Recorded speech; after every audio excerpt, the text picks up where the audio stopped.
नमस्कार दोस्तों, आप देख रहे हैं HW न्यूज और मेरा नाम है सोनू कनौजिया और ये हमारा खास प्रोग्राम है और इसका नाम है प्राइम चर्चा।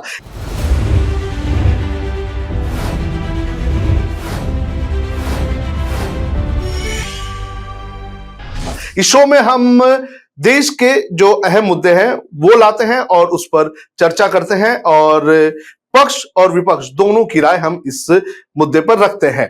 और आज का जो हमारा टॉपिक है वो है राहुल गांधी द्वारा कैम्ब्रिज में दिए गए बयान को लेकर, जिसको लेकर इस वक्त संसद में हंगामा चल रहा है। मैं सबसे पहले आपको बताऊंगा कि राहुल गांधी ने क्या कहा था और उसको लेकर क्या हंगामा चल रहा है। उसके बाद मैं जो हमारे गेस्ट हैं उनसे आपको इंट्रोड्यूस करूंगा और फिर इस पर हम चर्चा आगे बढ़ाएंगे। राहुल गांधी कुछ दिनों पहले कैम्ब्रिज गए थे और यहां पर उन्होंने कई सारी चीजों पर अपनी बात रखी। राहुल गांधी ने जो बातें रखी उसमें राहुल गांधी ने भारत के मीडिया को लेकर बात कही थी। राहुल गांधी ने कहा था कि भारत में मीडिया और न्यायपालिका नियंत्रण में है। मेरे फोन में पेगासस सॉफ्टवेयर था जिसके जरिए मेरी जासूसी होती थी। इसके अलावा राहुल गांधी ने लोकतंत्र को लेकर भी सवाल उठाया और राहुल गांधी ने यह कहा है कि भारत में अब लोकतंत्र नहीं है। इस तरह के बयान राहुल गांधी ने दिए थे। राहुल गांधी ने जो जिस तरह से मीडिया को कंट्रोल करने का जो है आरोप लगाया है केंद्र सरकार पर, इसके अलावा जो विपक्ष के नेता है जिनके ऊपर ईडी आईटी की कार्रवाई हो रही है उसको लेकर भी राहुल गांधी ने कई सारी बातें रखी थी। राहुल गांधी के इस बयान के बाद जो उन्होंने कैम्ब्रिज में कहा था, उसके बाद जब संसद के जो बजट सत्र का दूसरा सत्र शुरू हुआ तो उस वक्त हंगामा देखने मिला। हमें कल देखने मिला कि किस तरह से राजनाथ सिंह से लेकर बीजेपी के जो बड़े नेता थे उन्होंने राहुल गांधी के बयान को लेकर नाराजगी जताई और संसद में हंगामा हुआ। और आज भी हम देख रहे हैं कि संसद में राहुल गांधी के बयान को लेकर हंगामा हो रहा है। तो इसी मुद्दे पर चर्चा करने के लिए हमारे साथ कांग्रेस के प्रवक्ता पंकज श्रीवास्तव जी हैं और साथ ही साथ पल्लवी सिंह जी हैं जो बीजेपी की नेता हैं। दोनों से हम बात करेंगे और जानने की कोशिश करेंगे कि जो असल मुद्दा है कि असल मुद्दे से जो हमारी लोकसभा राज्यसभा है वो डाइग्रेस हो रही है और क्या जो राहुल गांधी ने कहा है वो कितना सही है और कितना गलत है। सबसे पहले मैं पल्लवी जी से जानना चाहूंगा कि पल्लवी जी, आपकी पार्टी जो है वो राहुल गांधी के बयान को लेकर विरोध कर रही है।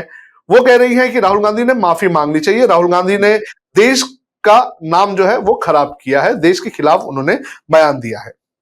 देखिए, मेरा भी यही मानना है कि आप कि जो भी सहमति असहमति या कुछ है तो आप अपने देश के अंदर आके उसको मिलके जो है उसको खत्म करें। आप इंटरनेशनल प्लेटफॉर्म पे जाके यदि आप अपने खुद के देश की बुराई कर रहे हैं, जहां पे आप पले बढ़े हैं, जहां पे आप पैदा हुए हैं और इतने सालों तक आगे अपने पावर में भी थे, तो मुझे यही लगता है कि उनको बिल्कुल माफी मांगनी चाहिए, क्योंकि इंटरनेशनल प्लेटफॉर्म पे इंडिया का मजाक उड़ाना, उसकी बुराइयां करना एक तरह से ये बिट्रेल है, ये धोखा है। आप देशद्रोह टाइप की चीजें आप कर रहे हैं। इसमें पावर में आने के लिए आप इस तरह की चीजें बाहर आके कृपया ना करें, क्योंकि ये देखिए यहाँ पे बहुत सारी फील्ड्स हैं जहाँ पे प्लेयर्स हैं, एक्टर्स हैं, वो बाहर जाके इंडिया को प्राउड कर रहे हैं, उनका नाम बढ़ा रहे हैं। पर पॉलिटिक्स की बात करें तो आप ऑपोजिशन में होके, इतनी बड़ी पार्टी, आप नेशनल पार्टी होके, और अगर बाहर आ जाके आप इंडिया का नाम डिमोलिश करेंगे, उसकी इमेज को खराब करने की कोशिश करेंगे, तो ये बहुत ही गलत है। बट इस तरह से कि कुछ होने वाला नहीं है। कोई आप इंडिया की इमेज जो है वो पिछले 10 सालों में जैसी बन गई है उसको कोई चेंज नहीं कर सकता, क्योंकि पहले इंडिया फॉलोअर की तरह चलती थी, पर अब वो लीडर की तरह 7 कदम मिला के सारे जितने भी विकसित देश हैं उनके साथ चलती है। पंकज जी, आपका क्या रिएक्शन है इस पे? क्या राहुल गांधी ने जो बयान दिया है उससे देश की इमेज खराब हुई है? बहुत शुक्रिया सोनू जी। मुझे अभी पल्लवी जी की बात सुनते हुए बड़ा आश्चर्य हो रहा था, और वो आश्चर्य ये हो रहा था कि क्या आप जिस दिन राजनीति में आते हैं या जिस दिन किसी पार्टी का समर्थन करते हैं, क्या उसी दिन से देश का जन्म हो जाता है या उसका कोई अतीत भी होता है? आज ये पल्लवी जी ने अभी कहा कि बाहर जाके नहीं कहना चाहते, मतलब पूरी बात जो समझ में आई वो सिर्फ एक बात समझ में आई कि विदेश में जाके नहीं कहना चाहिए। क्या कहा गया अभी उस पर उन्होंने कोई टिप्पणी नहीं की, तो मैं उसका जवाब नहीं दूंगा। उनका कहना है कि विदेश में जाके देश की बुराई नहीं करनी चाहिए। मैं आपको याद दिलाना चाहता हूं 2015 में हमारे माननीय प्रधानमंत्री जी सियोल गए और वहां उन्होंने कहा कि एक जमाना था जब लोग कहते थे कि कौन से पूर्व जन्म में हमने पाप किया है कि हमें भारत में जन्म मिला, इस देश को छोड़ के चले जाओ। यानी जिस देश में जननी जन्मभूमिश्च स्वर्गादपि गरीयसी की बात होती हो, वहां के प्रधानमंत्री विदेशी भूमि में, क्योंकि भूमि का सवाल उठाया इन्होंने, विदेशी भूमि में कहते हैं कि हमने कोई पूर्व जन्म का पाप किया था इसलिए भारत में हम जन्मे। एक जगह नहीं, टोरंटो में यही कहा उन्होंने कि गंदगी फैलाकर चले गए, सियोल में यही कहा उन्होंने, शंघाई में यही कहा उन्होंने, जहां जहां गए उन्होंने विदेश में प्रधानमंत्री जी ने ये बातें कही जिसमें किसी भी भारतीय का सर शर्म से झुक सकता है। लेकिन मैं एक बात और कहना चाहूंगा, वो ये कहना चाहूंगा कि फिर मैं भारतीय जनता पार्टी के ही एक बड़े नेता का जिक्र करूंगा और पल्लवी जी से चाहूंगा कि वो वीडियो देख लें। जब लौट कर आए प्रधानमंत्री जी तो यहां पर यही सवाल उठा, तो अरुण जेटली जी ने 28 अप्रैल 2015 को राज्यसभा के नेता बतौर संसद में खड़े होकर कहा कि कोई गैग ऑर्डर नहीं है और प्रधानमंत्री को पूरा हक है कि दुनिया में जाकर वो जहां जो चाहे बोलें, क्योंकि सैटेलाइट के जरिए अब कोई भी बात किसी एक देश की नहीं रह जाती है। आप यहां बोलिए या बाहर बोलिए, कोई इससे फर्क नहीं पड़ता, इससे टची होने की जरूरत नहीं है। ये अरुण जेटली जी के शब्द है। और एक बात और कही थी उन्होंने शरद यादव जी की ओर इशारा करके, कहा था शरद जी आपको याद होगा हम और आपके बहुत से साथी जब इमरजेंसी लगी थी तो दुनिया भर में घूम घूम के तमाम देशों में मानवाधिकार उल्लंघन का सवाल उठाते थे। तो कम से कम पल्लवी जी आपसे अनुरोध है, आप राजनीति में सक्रिय हो रही हैं, तो आप अरुण जेटली जी का बयान पढ़ लीजिए, उनके भाषण सुन लीजिए इसी मुद्दे पर, और प्रधानमंत्री जी के भाषण सुन लीजिए। उसके बाद बता दीजिए कि राहुल गांधी जी पर कौन सा गैग ऑर्डर है और कैसे वो जो भारत में कहते हैं कि लोकतंत्र अगर इस समय संकट में है तो विदेश में कैसे कह दें कि लोकतंत्र बहुत अच्छी स्थिति में है। और मैं आपको एक और बात बता दूं, ये कोई ऐसी बात नहीं है, अभी रिपोर्ट आई है स्वीडन की जो बहुत मशहूर संस्था है जो इलेक्टोरल डेमोक्रेसी की रिपोर्ट जारी करती हर साल, 2023 की रिपोर्ट में भारत को 108वें देश में रखा गया।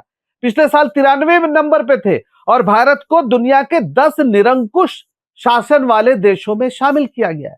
तो ये भारत में लोकतंत्र का संकट एक वैश्विक चिंता का प्रश्न है पूरी दुनिया में। आज आप पत्रकारिता को देख लीजिए, 150वें नंबर पे हम हैं। जिन चीजों से लोकतंत्र के बारे में राय बनती है उन तमाम पैरामीटर्स में भारत कहां खड़ा है। तो इसमें राहुल गांधी जी ने कौन सी ऐसी बात कह दी, कोई बात बताइए ना जो गलत हो और जो तथ्यात्मक रूप से सही ना हो, उस पर बहस हो सकती है। लेकिन विदेशी भूमि में कहा, यहां कहा, तो उसका तो आपने पहले ही बता दिया कि कोई गैग ऑर्डर नहीं है। आपके नेता जो सदन थे राज्यसभा में उन्होंने बोल दिया। प्रधानमंत्री जी जाके क्या क्या नहीं बोलते हैं, किसके बारे में नहीं बोलते हैं। तो कम से कम ये कहने के पहले आप खुद अपना चेहरा आईने में देख लें। पल्लवी जी, पंकज जी ने जो सवाल पूछा है वो सिंपल सा यही सवाल है कि जब प्रधानमंत्री जाते हैं विदेश में जाते हैं, वो टोरंटो गए, दूसरे देशों में गए, सियोल में गए, वहां जाकर जब उन्होंने जो दूसरी सरकारें, जो पिछली सरकारें थी, जो 60 साल 70 साल से सरकारें थी, उन सरकारों के बारे में प्रधानमंत्री जब बोलते हैं तब जो है ये नहीं कहा जाता कि उन्होंने गलत बोला है। अब जब राहुल गांधी अगर जाते हैं, भारत की बात रखते हैं और ये कहते हैं कि भारत में लोकतंत्र खतरे में है, तो क्यों बीजेपी वाले इतना सवाल उठा देते हैं? क्या लोकसभा में इसको लेकर चर्चा होनी चाहिए? अब मैं एक चीज इसलिए पूछना चाहता हूं, लोकसभा में का सवाल मैं इसलिए पूछना चाह रहा हूं क्योंकि लोकसभा और राज्यसभा ये हर दिन जब चलती है तो प्रति मिनट लगभग 2.5 लाख रुपए खर्चे होते हैं और ये पब्लिक पैसे हैं, और पब्लिक पैसे पर आप ऐसे मुद्दे पर जो है बहसबाजी करते हैं, ऐसे मुद्दे पर आप लोग टाइम वेस्ट कर देते हैं जो जनता के लिए एक तरह से होते ही नहीं है। जनता के पैसों का इस्तेमाल जनता के लिए होनी चाहिए और लोकसभा में उसको लेकर चर्चा होनी चाहिए। लेकिन अक्सर हम देख रहे हैं कि ना चर्चा हो रही है, ना विपक्ष को भी कई जगहों पर देखने मिलता है कि सवाल ठीक से रखने दिए जाते हैं और ना ही जवाब मिलते हैं। तो जनता के पैसों का इस्तेमाल अगर ऐसे मुद्दे उठाने के लिए होगा तो क्या होगा? देखिए, जब प्रधानमंत्री जी भी कोई भी टिप्पणी करते हैं, हमारे माननीय प्रधानमंत्री जी हैं या हमारे माननीय रक्षा मंत्री जी हैं, तुरंत ही उसका विपक्ष की तरफ से आंसर प्रश्न या प्रश्न आता है। ऐसा नहीं है कि वो वहां पे टिप्पणी नहीं करते। और आप लोकसभा या विधानसभा किसी में भी देखिए, आप संसद में देख लीजिए या आप उत्तर प्रदेश की विधानसभा या कहीं की विधानसभा में भी देखिए, जब भी कोई कुछ किसी भी चीज पे मुद्दे उठाने में ऐसा नहीं कि सिर्फ भारतीय जनता पार्टी किसी मुद्दे को उठाती है और आगे उस पे बहस करना शुरू कर देती है। ये दोनों तरफ से है, दोनों तरीके हर बार देखा गया है। उन्होंने क्या-क्या चीजें लेकिन बोली। पल्लवी जी सवाल ये है कि अगर जो है राहुल गांधी ने अगर चीजें रखी हैं जो एक तरह से क्रिटिसिज्म किया है, तो जी। क्या क्रिटिसिज्म हमारे लोकतंत्र में अलाउड नहीं है?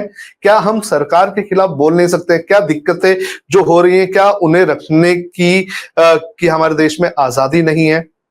नहीं, देखिए, अगर आपको कोई समस्या है, आपको कोई चीज क्रिटिसाइज करनी है, आप लोकसभा राज्यसभा में मिल रहे हैं, वहां पे भी आप जी। अपने मुद्दे रखिए। आप माइक का मुद्दा, जो कि बहुत ही पेटी इश्यू है, हो सकता है उसमें प्रॉब्लम हो, खराब रहा हो, आप वहां पे, आप यूनिवर्सिटी, आप कैम्ब्रिज में जाके इस चीज को उठा रहे हैं, तो आपको नहीं लगता ये चीज गलत है? नहीं, माइक के इशू में मुझे लगता है कि पंकज जी कुछ बोलना चाहेंगे। बिल्कुल। मुझे बड़ा आश्चर्य हो रहा बहुत ही पेटी है है। सोनू भाई, क्योंकि देखिए केवल एक माइक का इशू नहीं है, पूरा एक्सपंज कर दिया रहा है भाषण। बहुत सारी चीजें जो उन्होंने पूरा भाषण बोला वहां पर, न सिर्फ राहुल जी का बल्कि बाद में खड़गे जी ने भी जो बोला, जो पूरे अदानी प्रकरण पे जो बात हुई थी वहां पर, वो पूरे कार्रवाई से निकाल दिया गया। अरे माइक तो वाकई छोटी चीज है। आप सोचिए कि जो सांसद का सबसे बड़ा विशेषाधिकार है कि वो जो चाहे बोल सकता है, उस पर मानहानि का भी दावा नहीं हो सकता है। हाँ, गाली गलौज न करे, किसी को अश्लील शब्द का इस्तेमाल न करे, लेकिन आप पूरी की पूरी बात ही निकाल दीजिए।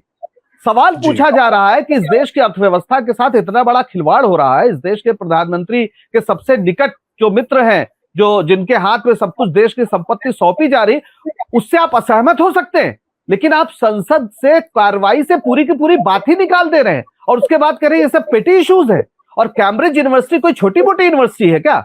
कैम्ब्रिज नहीं है, यूनिवर्सिटी बिल्कुल, बहुत यही तो मैं बोल रही बहुत हूँ। अच्छी बात है कि पल्लवी जी ने यह माना कि उनके बीच बहुत अच्छे तरीके से राहुल गांधी जी ने रखा। मैं बहुत आपका शुक्रगुजार हूं कि राहुल गांधी वहां बहुत लेक्चर अच्छी देने तरीके गए से थे, मैंने एक कहा, तरह से छोटे-छोटे क्लास इश्यूज लेने को गए थे। रखा। नहीं, सुनिए ना, आप मेरे I did not say that he- Pallavi ji, मैं बोल लूं फिर आप बोले तो जैसा पहले पल्लवी जी बोल लीजिए। सोनू जी ने कहा वो बेहतर होगा। बिल्कुल। मैं आपका बहुत शुक्रगुजार हूं कि आपने कहा बहुत अच्छे तरीके से छात्रों के बीच अपनी बात रखी। वहां बिल्कुल यही बात थी कि स्टूडेंट्स के बीच में उन्होंने इंडिया की जो आज की डेमोक्रेसी की स्थिति है उसके बारे में विस्तार से बताया, बहुत से उदाहरणों के साथ बताया, और वो एक क्लास ले रहे थे। वो मंच पे कहीं भाषण, वोट नहीं मांगने गए थे। उस कैम्ब्रिज यूनिवर्सिटी के वो खुद वहीं से एमफिल करके आए हैं, वो एल्यूमनाई है वहां के, और इसी आधार पर उनको बुलाया गया है। और आज तमाम यूनिवर्सिटीज में, वहां के संसद में अगर उनको बुलाया जा रहा है तो इसलिए कि उनकी बातों में दम है, इसलिए बुलाया जा रहा है। आज प्रधानमंत्री का कोई एल्यूमनाई पता नहीं किस यूनिवर्सिटी से पढ़े हैं, उनकी तो डिग्री भी फर्जी है, तो उनको तो बुलाया नहीं जाता कहीं, नहीं उन्हें भी बुलाया जाए। और जब वो प्रधानमंत्री नहीं थे तो इन देशों में उनको वीजा तक नहीं मिलता था कि वहां वो चले जाए।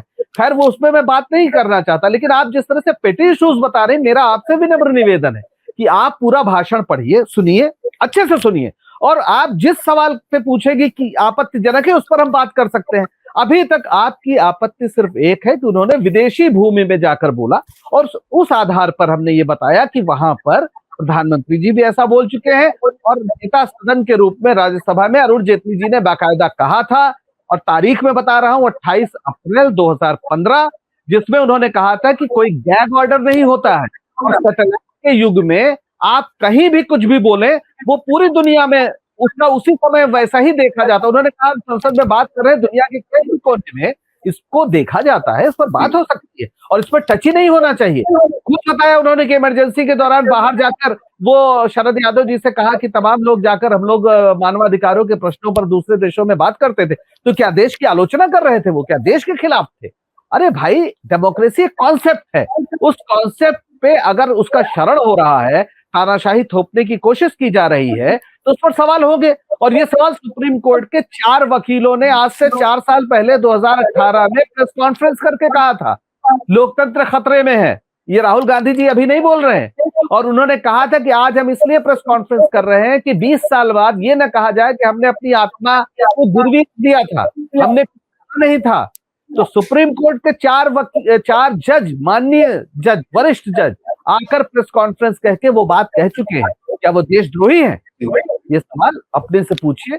और मैं फिर कहता हूं, आप बताइए कि कौन सी बात उन्होंने ऐसी कही है जिस पर आपत्ति होनी चाहिए। उस पर बात हो सकती है, असहमति भी हो सकती है, लेकिन वो कह नहीं सकते और कहना मात्र ही भारत के खिलाफ कोई षड्यंत्र है, ये तो बड़ी हास्यास्पद बात। पल्लवी जी, एक और चीज ये कि आज सवाल ये है कि इतना हंगामा क्यों है? क्योंकि क्या राहुल गांधी ने कैम्ब्रिज में बोला इसके वजह से हंगामा है, या फिर राहुल गांधी ने क्रिटिसाइज किया है देश को इसके वजह से हंगामा मचा हुआ है? क्योंकि आज इंटरनेट की दुनिया में, जिस तरह से पंकज जी ने भी कहा कि इंटरनेट की दुनिया में हम और आप यहाँ पर क्या बोल रहे हैं, वो किसी अफ्रीका के एक कोने में बैठा हुआ इंसान भी हमें देख सकता है। तो जरूरी नहीं कि आज हमारे देश में क्या हो रहा है क्या नहीं हो रहा है उसके लिए राहुल गांधी जब बाहर जाकर बोलेंगे तभी लोगों को पता चलेगा। तो आज इंटरनेट की दुनिया में इंफॉर्मेशन इजिली अवेलेबल होती है, कोई भी गूगल करके चीजें किसी भी देश के बारे में क्या हालात है वो पता कर सकता है। तो राहुल गांधी के इस बयान को लेकर हंगामा क्यों है? क्या जो जेपीसी की मांग हो रही है अडानी के मामले को लेकर, क्या उससे ध्यान भटकाने का काम है? देखिए, पहली बात तो मैं ये कहना चाहूंगी कि भाई साहब ने बोला कि वहां पे वो लेक्चर देने गए थे, राइट? तो लेक्चर देने गए हैं, आप बच्चों को क्या बताने गए हैं कि इंडिया में मेरे साथ ये हो रहा है, मेरी पार्टी के साथ ये हो रहा है या विपक्ष के साथ ये हो रहा है? पहली बात। दूसरी बात, आपने बोला कि उनको बुलाया जाता है, माननीय प्रधानमंत्री जी को नहीं बुलाया जाता। आपको भी पता है कि माननीय प्रधानमंत्री जी जब से आए हैं, सत्ता में आए हैं, तब से कितनी जगह पे वो प्रतिनिधि कर चुके हैं भारत का, और वो कोई फॉलोवर की तरह पीछे चल के नहीं, आगे रह के उन्होंने प्रतिनिधि किया है, कई देशों से करार किया। तो ये सब मैं कॉलेज और यूनिवर्सिटी की बात कर रहा हूँ, मैं आपकी नहीं, मैं कॉलेज और यूनिवर्सिटी की बात कर रहा हूँ। तो आपको क्या लगता है कि वो पढ़े हैं जहां उनको बुलाया गया है? देखिए, ठीक है, वो बुलाया है, वो पढ़े हैं, अपने एल्यूमिनाई थे, वहां बुलाया गया।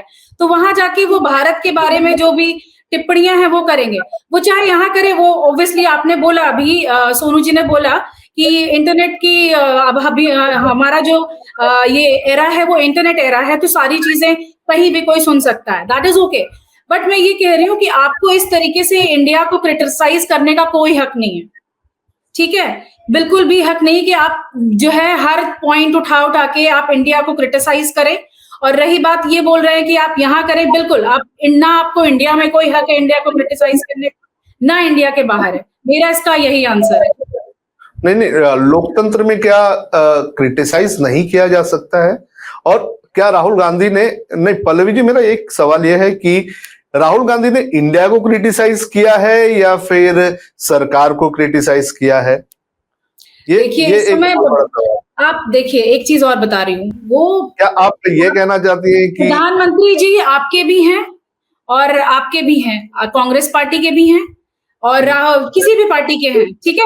तो वो एक देश के प्रधानमंत्री हैं। हाँ, this is what I am saying कि ही इज रिप्रेजेंटिंग इंडिया, ठीक है? तो उनको क्रिटिसाइज नहीं किया गया, उनके काम को, कि इंडिया में काम करने के तरीके को। पिछले 10 साल से पहले सब ठीक था, 10 साल से पहले की सारी चीजें बिल्कुल परफेक्ट थी, उसके बाद काम करने के तरीके को क्रिटिसाइज किया गया। इसका मतलब क्या है कि आप भारत को क्रिटिसाइज कर रहे हैं, किसी एक पर्टिकुलर इंसान को नहीं।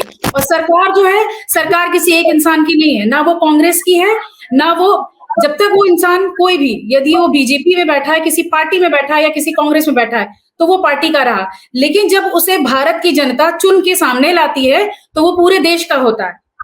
तो आपको बिल्कुल भी हक नहीं है कि आप भारत को या भारत की सरकार को क्रिटिसाइज करें। अरे मुझे तो सुन के बड़ी हैरानी हो रही है, पल्लवी जी क्या बोल रही है? उनका मतलब कि प्रधानमंत्री की आलोचना देश की आलोचना है, तब तो इस देश में मैंने कहा इंडिया की आलोचना, इंडिया की आलोचना। आप बातों को चेंज कर रहे हैं मेरी। अरे आपने कहा प्रधानमंत्री की आलोचना इंडिया की आलोचना है, देश की, भारत की आलोचना नहीं। वो भारत को रिप्रेजेंट करते हैं, भारत का प्रतिनिधित्व। अरे आप ही की बात कह रहा हूं मैं, तोड़ मोड़ नहीं रहा हूं। इसका मतलब है तब तो लोकतंत्र संभव ही नहीं है।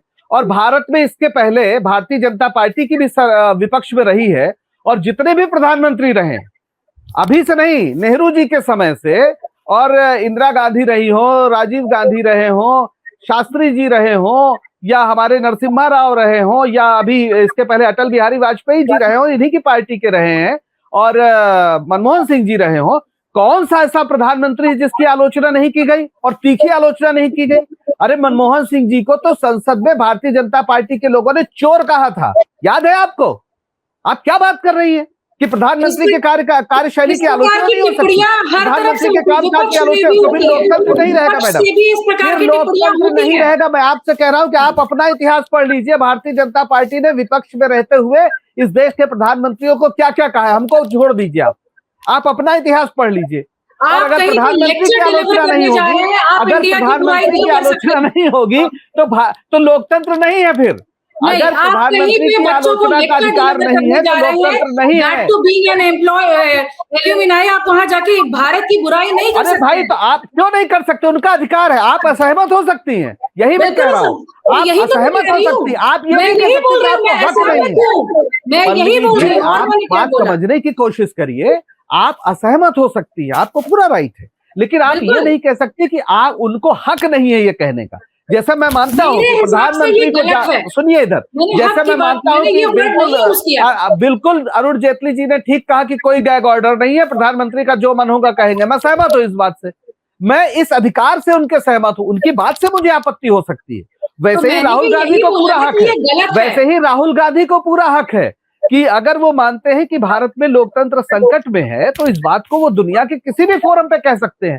इसमें क्या गलत है? आप कह रहे हैं कि ये कहना, आप कह रहे हैं कि ये कहना भारत का विरोध है। अरे भाई नहीं है। भारत का संविधान ही हमें ये अधिकार देता है। भारत का संविधान ही ये अधिकार देता है कि आप सरकार की तीखी से तीखी आलोचना करें। यहां तक अधिकार देता है कि आप सुप्रीम कोर्ट के फैसले की भी आलोचना करें। आप जज की नियत पर सवाल नहीं उठा सकते, लेकिन सुप्रीम कोर्ट का ही फैसला है कि आप उनके फैसले पर असहमति व्यक्त कर सकते हैं। तो आप भारत जो लोकतंत्र के बुनियादी मानक हैं, आप उनको ही मिटा देना चाहती है। तो ठीक है, मोदी जी का राज तिलक कर दीजिए, भारत को राजशाही घोषित कर दीजिए, लोकतंत्र का नाटक करने की क्या जरूरत? ये सब आप लोगों की ये थिंकिंग ही है। आप लोगों को हमारी थिंकिंग नहीं है मैडम, पूरी दुनिया देखेगी आपके शो को। आप जो कह रहे हैं पूरी दुनिया, पूरा ग्लोब देखेगा इसको, और वो देखेगा कि भारतीय।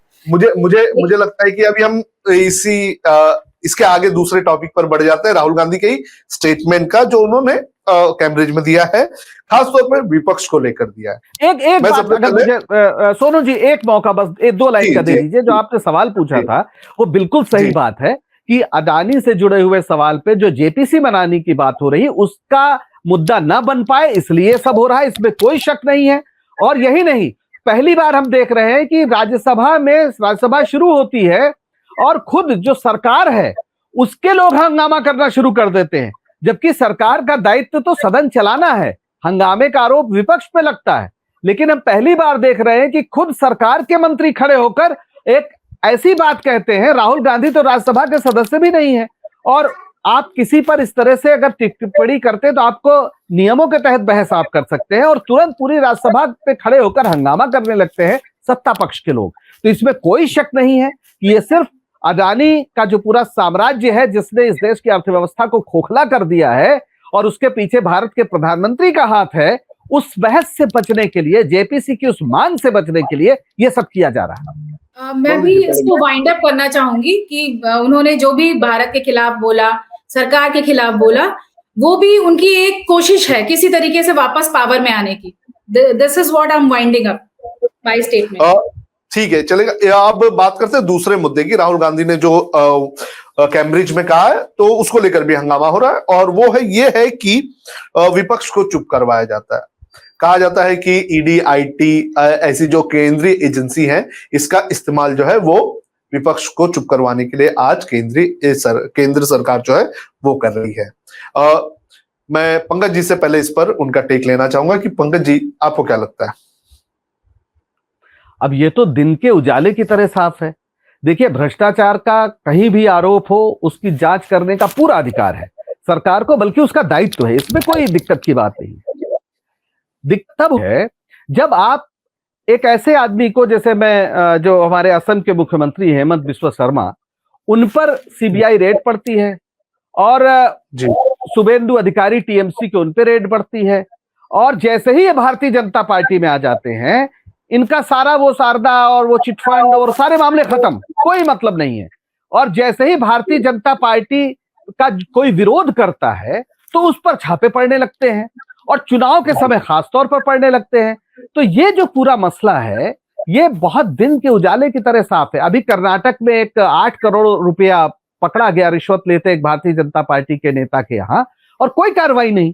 तो सवाल यह है कि कार्रवाई करते वक्त क्या भ्रष्टाचार से निपटना चाहते हैं, या भ्रष्टाचारियों को यह संकेत दे रहे हैं कि आप हमारे यहां आ जाइए, आपका सब हम माफ कर देंगे। तो चूंकि ये सरकार लगातार ये काम कर रही है कि अगर आप भारतीय जनता पार्टी में चले जाते हैं, अभी देखिए ना मेघालय में क्या हुआ, जिस संगमा सरकार को प्रधानमंत्री जी और अमित शाह जी घूम घूम के पूरे चुनाव में कहते रहे कि देश की सबसे भ्रष्ट सरकार है, उसके बाद वहां 2 सीट मिली जब भारतीय जनता पार्टी, केवल 2 सीट, तो उस सरकार में शामिल हो गए और कहने लगे जी मेघालय में हमारी सरकार बन गई। तो भ्रष्टाचार को लेकर भारत के प्रधानमंत्री का ऐसा दोहरा रवैया, इतना बेशर्म रवैया है, जिसके बाद ये बात कहना तो बिल्कुल लाजमी है कि जो आपका विरोध करता है उसके खिलाफ आप कार्रवाई करते हो। यहां तक कि सांसद और उनको तो छोड़ दीजिए, जो सरकार के खिलाफ कोई खबर कर देता है, सामान्य सी पत्रकार, अभी आपने देखा एक जो पश्चिमी उत्तर प्रदेश में खबर आई कि किस तरह एक पत्रकार के खिलाफ एफआईआर हो गई क्योंकि उसने एक मंत्री जी से सवाल पूछ लिया। उसके पहले रोटी नमक वाली जो खबर आई थी, उस पर क्या हुआ उत्तर प्रदेश में आप जानते हैं उस पत्रकार के साथ। तो कुल मिलाकर जो भी विरोध में है उसको ये साम दाम दंड भेद जैसे भी चाहे उसको समाप्त करने का पूरा प्रयास करते हैं, और ये बात एकदम खुली हुई है। पल्लवी जी, आपका क्या रिएक्शन है? विपक्ष कह रहा है कि सेंट्रल एजेंसीज का गलत इस्तेमाल किया जा रहा है विपक्ष को चुप करवाने के लिए। यही राहुल गांधी ने कैम्ब्रिज में भी कहा है। पंकज जी ने बताया कि किस तरह से जो लोग बीजेपी में जाते हैं तो उनके एक तरह से जो है आरोप जो है वो एक तरह से साफ हो जाते हैं। आपका क्या कहना है? देखिए, ये आरोप बिल्कुल बेबुनियाद है। जब कांग्रेस की सरकार थी तो उसने भी कई बार विपक्षी नेताओं पर इस प्रकार के ईडी के और आईटी इनकम टैक्स डिपार्टमेंट के उनमें भी हुए हैं रेड। तो जो गलत है उनके ऊपर ये होगा, वो किसी भी पार्टी में हो, चाहे विपक्ष में हो चाहे पक्ष में हो। तो इसमें ये इसका इतना ज्यादा, please let me complete because कभी भी डिस्कनेक्ट हो सकता है, ठीक है। तो ये जो है ये बिल्कुल बेबुनियाद है। आप पुराने भी हिस्ट्री उठा के देख लीजिए। अभी इवन अखिलेश यादव जी ने भी ये बात बोली थी कि जो है ये बीजेपी जो है, मतलब उनका कहने का तरीका था कि कांग्रेस की राह पे चल रही है, कांग्रेस भी ऐसे ही जो है रेड कराती थी या इनकम टैक्स के या फिर ईडी के हमले कराती थी। तो ये सब चीजें बेबुनियाद है। जो गलत है उसके ऊपर रेड भी होगा, इनकम टैक्स के डिपार्टमेंट भी आएगा, ईडी भी उस पर हमला करेगा। तो इस टाइप की बातें उठाना जस्टिफाइड बिल्कुल नहीं है, अनजस्टिफाइड है। तो मुझे लगता है कि इस बातचीत को हम यहीं पे समाप्त करते हैं, क्योंकि पंकज जी ने अपनी बात रखी, पल्लवी जी ने अपनी बात रखी, और दोनों की बातों से ऐसा लग रहा है कि जो असली मुद्दे हैं वो देश के एड्रेस नहीं हो रहे हैं। लोकसभा, राज्यसभा, जहां पर देश की जनता के जो बुनियादी मुद्दे हैं उन्हें रखने चाहिए थे, उनके ऊपर चर्चा होनी चाहिए, तो आज उनके ऊपर चर्चा नहीं हो रही है। प्रति मिनट 2.5 लाख रुपए का खर्च जो है वो ऐसा लग रहा है कि वो किसी काम के लिए खर्च नहीं हो रहा है। पंकज जी, इस बातचीत में जुड़ने के लिए बहुत बहुत आपका धन्यवाद, और पल्लवी जी का भी धन्यवाद। तो इस चर्चा को हम यही समाप्त करते हैं, और इसके बाद जो भी ऐसे देश के मुद्दे होंगे उसको लेकर हम चर्चा करते रहेंगे। हमारे साथ पंकज जी जैसे और भी जैसे गेस्ट होंगे। पंकज जी ने काफी अच्छी तरह से अपनी बात रखी, तो हम बार बार कनेक्ट होते रहेंगे और देश के असल मुद्दे पर जो है वो हम बात करते रहेंगे और जानने की कोशिश करेंगे कि देश में किस तरह का नैरेटिव सेट हो रहा है।